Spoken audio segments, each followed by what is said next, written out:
and gradually went out. That's it.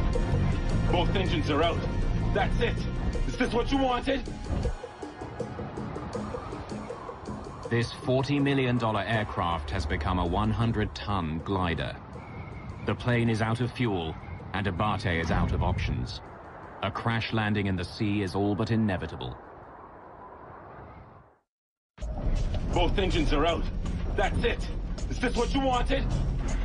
Almost 4 hours after takeoff, Ethiopian Airlines Flight 961 has finally run out of fuel. Hijackers have taken over the plane and have forced the captain to fly over the ocean.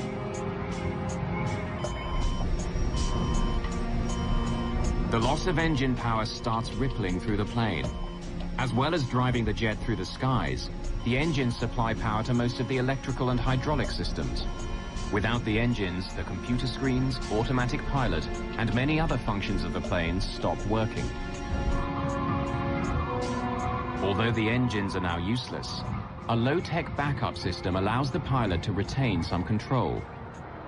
The ram air turbine, or RAT, is the last line of defense when all the engines fail.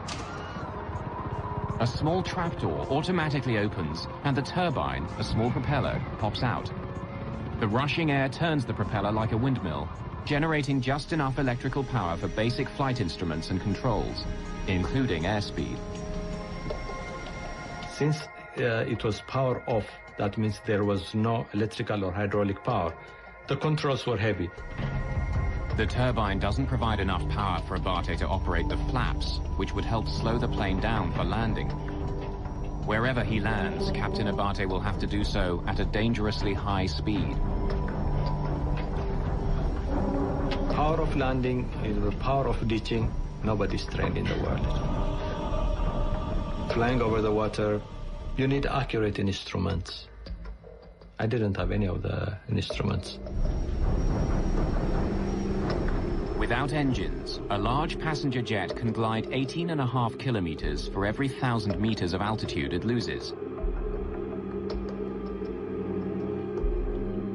At 6,400 meters, the Ethiopian Airlines plane can travel for nearly 120 kilometers before it hits the ground.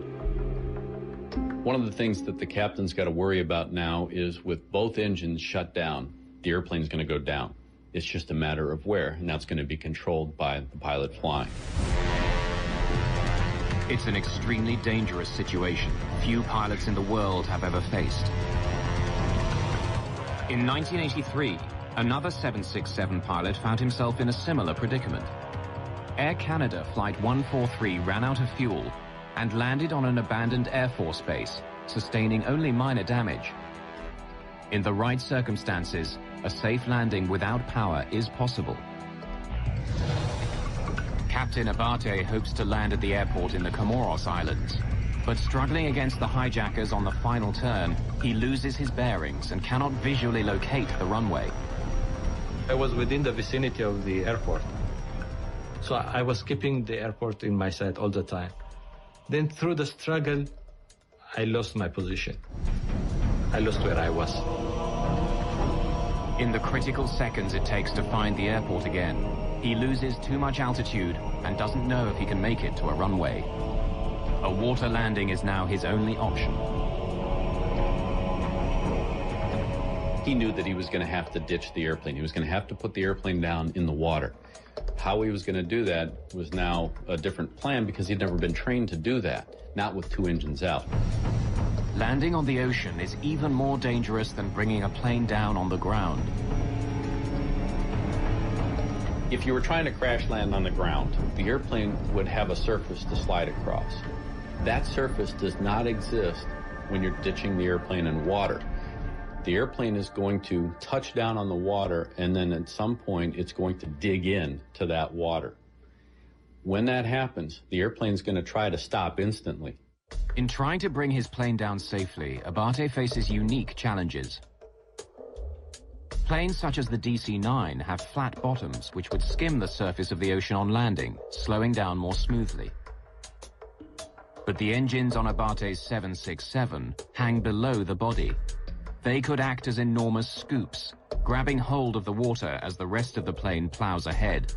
The force will tear the jet apart. It was getting hotter and hotter, so we started to sweat because I guess the air conditioning system was not working since there was no power. And that's when people started to scream, started to panic, looking for life jackets, praying to Jesus, praying to Allah. Some ladies were asking people to go and plead with the hijackers, not realizing that it wouldn't make any difference at this particular time. We didn't have any fuel and that was it, we're going down. But I guess at that time, you know, your hope is all you have. We're descending fairly rapidly. The plane is lurching wildly a couple of times. They're fighting up in the cockpit for the controls. It's my responsibility. The passengers must know what's going on. Descend and increase the speed. It doesn't make any difference. Please. All the same, we're going to die.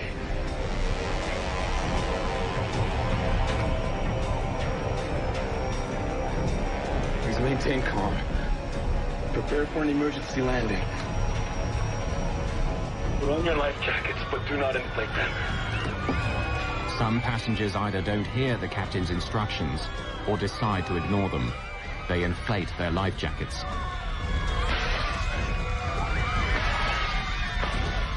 I heard a pop, pop, pop, pop, pop, pop, pop back in the tourist class. And everybody panicked and inflated their life jackets.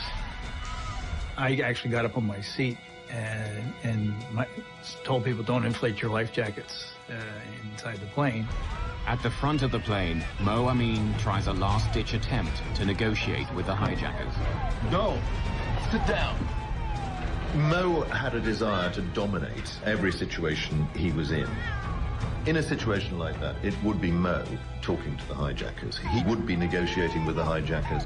He would be, I'm sure, trying to get the other passengers to face these guys down. But Amin's efforts have no effect. The hijackers are determined to let the aircraft crash. Almost 4 hours after takeoff, Ethiopian Airlines Flight 961 has finally run out of fuel. Hijackers have taken over the plane and have forced the captain to fly over the ocean. For the first time since the hijacking began, Captain Abate gets some help.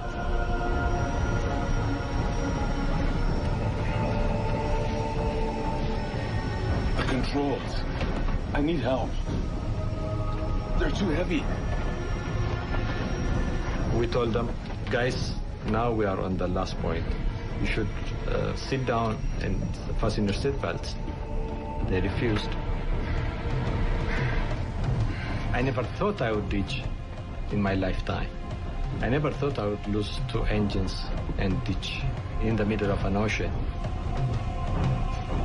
I never thought anything would like that happen in my life. The last few seconds, I remember looking out both sides of the window. I could see water. And then I took the crash landing position. All these things go through your mind. I guess having been brought up in a Christian family, I said my last prayers and said, well, if there is heaven, I hope I get out on the right side of things. Outside in the window, you could see land at the last minute. And we realized that we were, for the first time, that we were near land, but over water. I used to love that airplane. We used to call it Zulu. In my heart, I was talking to it. So I said, Zulu, you can make it. Now you should be able to make it. I know you'll make it. You know, I was talking to it. On the beach, tourists are stunned. The horror of the crash is captured on one of their video cameras. The plane is flying at more than 370 kilometers per hour when it hits the water. First bump, fairly gentle. And I sort of breathed a sigh of relief. Wow. As soon as we touched the water, it was quite violent. Then the second bump was like a 30-mile-an-hour auto accident. I had a feeling the plane was not going to hold. The third bump. And I said, uh-oh, I'm dead. I blacked out. Oh my God! Oh no!